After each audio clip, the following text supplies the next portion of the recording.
Ушул Жеңишбек Токторбаев келгенден кийин, значит бизге буга чейин мэрлер, жакшы мэрлер келген эмес экен деген бүтүмгө келип отурам мен азыр.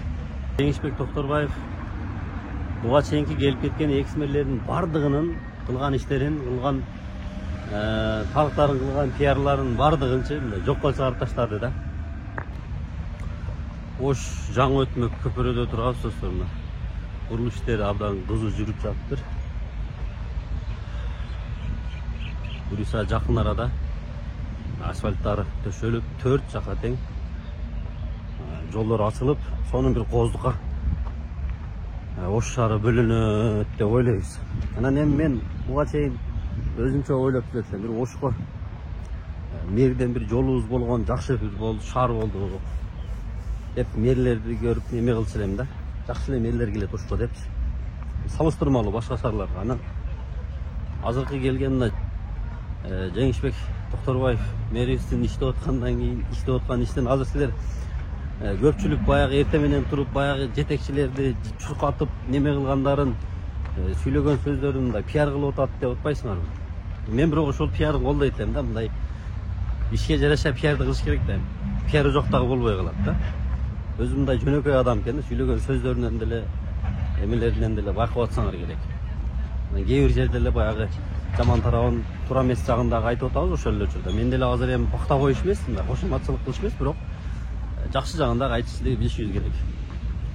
Оштор жолдор ачылып, кенен болуп, чоңоюп, мыйзамсыз курулуштар алып, мындай сонун шаар болуп калды да.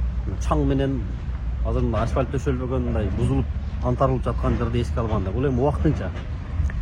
Ушул Жеңишбек Токторбаев келгенден кийин, значит бизге буга чейин мэрлер, жакшы мэрлер келген эмес экен деген бүтүмгө келип отурам мен азыр.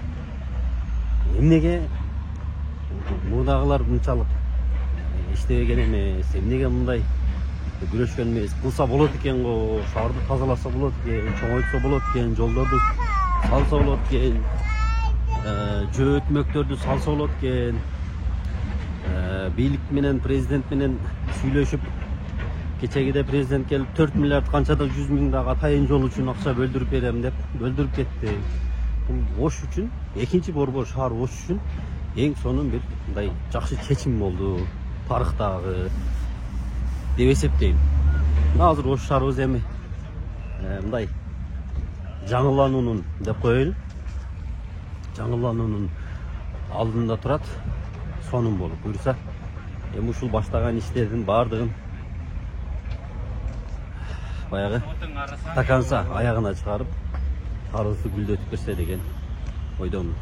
Анан эми сиздер кандай ойлойсуздар билбейм. Мен ошол жеке оюм, өзүмдүн жеке оюм айтып коеюн. Мен буга чейин мэрлер, сонун мэрлер болгон деп асманга дууга чейин көтөрүп жүргөнбүз, бул алчындык.